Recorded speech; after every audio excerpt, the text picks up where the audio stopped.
It's been raining every day. The last ferry from Tioman will be tomorrow, and there will be no ferries until further notice.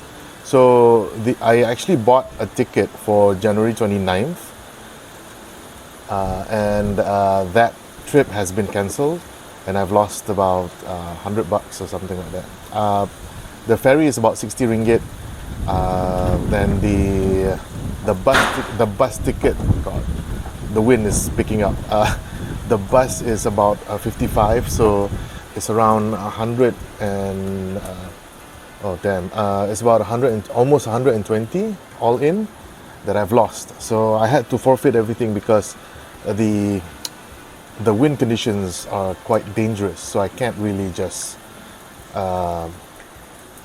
simply leave the island as it is right now. I mean, I can.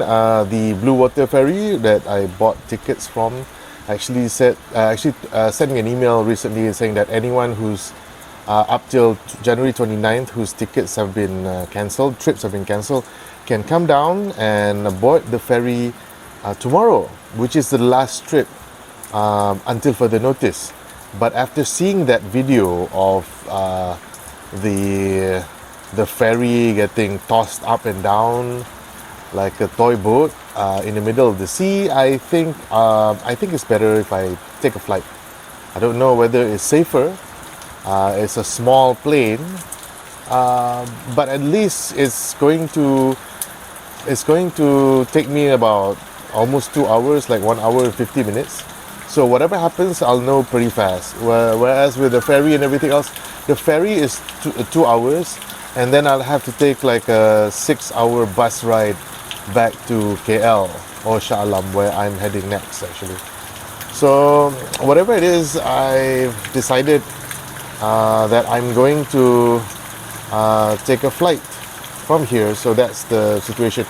There were several options, like I could stay and wait out the monsoon for a little bit, or I could or this thing could die down in a few days, or it could die down in a few weeks.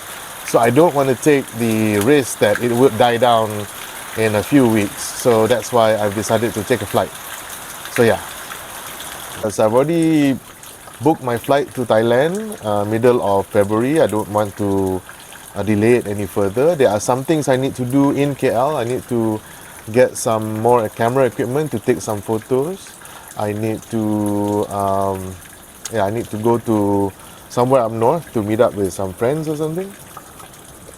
So yeah, so I have all these things that I need to do, and I can't risk waiting for the monsoon to die down, because it could be middle of February before it dies down. I don't want to go to KL and then pack up and immediately leave for Thailand. I would like some time to plan, to pack, to do a bunch of stuff. So that's practically what's up with the situation about the monsoon. It's quite serious actually. I've never well, granted this is only my second time in Tioman, but I've never seen the island so gloomy as in the past few days. It's only been the past few days. Actually, usually the sun would come out after like a day of rain. The sun would come out and everything would look great again. It would rain only for like 15 minutes or whatever, but nowadays the rain could last for up to half an hour to 1 hour, or it could be like cloudy for the whole day. Like yesterday it was cloudy for almost the whole day. I only saw sunlight for about an hour or two, and the rest of the time it was actually quite cloudy. So it's a thing. It's still a beautiful island. You can still enjoy it. If I wasn't in a rush, I would actually love this kind of weather, because it's not too hot and I could actually move around. I'm not that sweaty when I walk around, and it's nice to stay in, because whenever it's sunny I feel like it's an obligation to get out. When it's cloudy I can stay in, and some days I just want to stay in and read comics online, or watch my stupid shows on YouTube, or on Netflix or whatever. So It's a thing. I like it, but the problem is it threw a spanner into the works.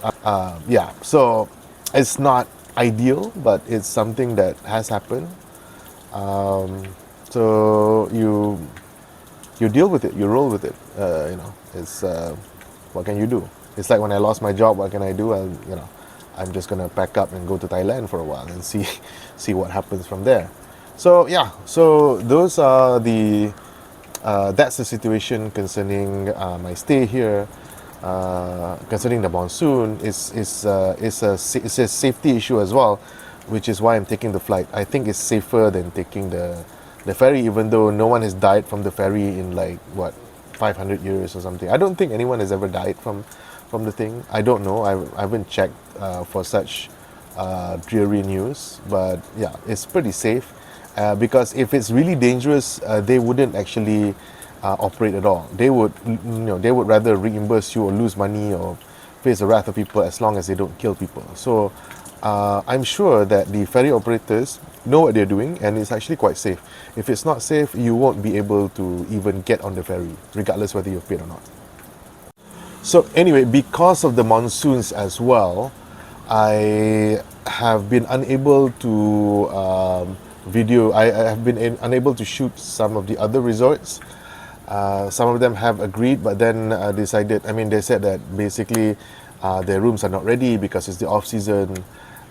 They couldn't get some stuff in, some of them, and for some of them it hasn't started yet. So if I were to shoot, it would be a bunch of stuff laying around. It could be clean, but then it's not lively enough. So even the owners themselves don't actually want to publicize how empty their chalets are right now because of the monsoon. Yeah, people are facing trouble to get on the island because of the monsoon, and rightfully so. The ferry service, I think, for this monsoon season, my friend said that the ferry service has been interrupted for maybe 3 or 4 times. This could be the third time or something like that. I wouldn't know because I've only been here for a month. But that's also another thing, because I've already told my landlord that I would be moving out, so I had to leave on the first. So anyway, talking about the resorts and everything else. So the resorts, if I can get them on a sunny day, if the sun comes out, and if the resorts are available, definitely I will do more promotions or promo videos of these resorts. But if I can't, then maybe another time, I guess. Or they can do it themselves. It's not that difficult. I think it's something that they should do. I think it's something that should be done regardless by anyone who owns any establishment that deals with tourism. They need to actually do some of this stuff. So we'll see. I will try to do as much as I can with this cloudy weather because it doesn't show. I mean, if I were to shoot, for example, the resort from the beach, it's going to show like a wet beach, wet sand, and pan to the resort, and the clouds will be like it will be grey and everything else. The skies would be grey and dark. So I don't think it gives justice to these resorts, since their peak season would be like in June, July, August or something like that. And during that time, this place is amazing. I've been here in August last year, and it's a beautiful. It's like sunny every day. There's no hint of rain at all, and the skies are blue, and you can see the clouds. It's just amazing. So if I were to shoot now, and it's during the monsoon, and you see like grey clouds and dark skies and whatever, it's not gonna be a good look for Tioman Island anyway. What to do? But it's a thing. But even right now, even in this overcast weather, there's still some charm to it. I actually find the food here to taste better during the rain. I don't know. I was also invited by a friend of mine. He's my school friend, and he invited me for lunch, and cooked by his wife. It was the best lunch I've had in a while. There was a mystery meat thing that I can't mention, but it was cooked as a gulai, and the gulai it's like a curry, but not really, because curry you use powders, pre-packaged powders and whatever else.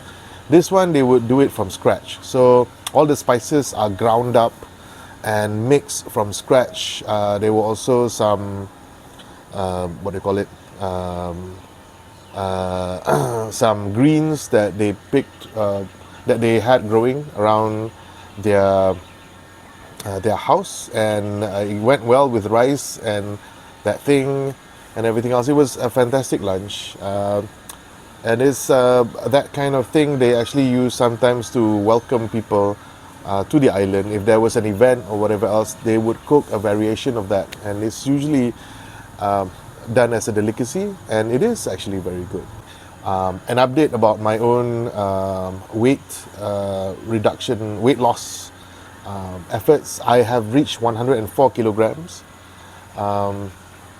It is so that means I've lost about 3 kilograms since I came from KL. Unfortunately, I am not losing 1 kilogram a week, but I'm losing about 1 kilogram every 8 to 9 days while I'm in Tioman, primarily because I don't have a means to exercise, other than the gym ball, as well as the yoga that I could do maybe for like 15-20 minutes a day or something like that. So that's not enough to lose more weight. I need, for example, when I was in Pattaya, I would spend like an hour in the pool every day.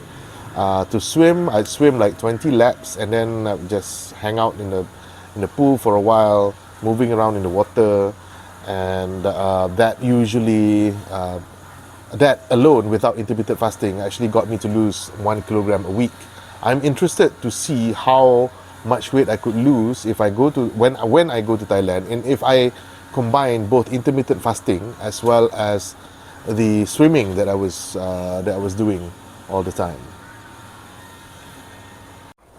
As for the surf festival, I didn't have enough equipment or the skills needed in order to capture people surfing.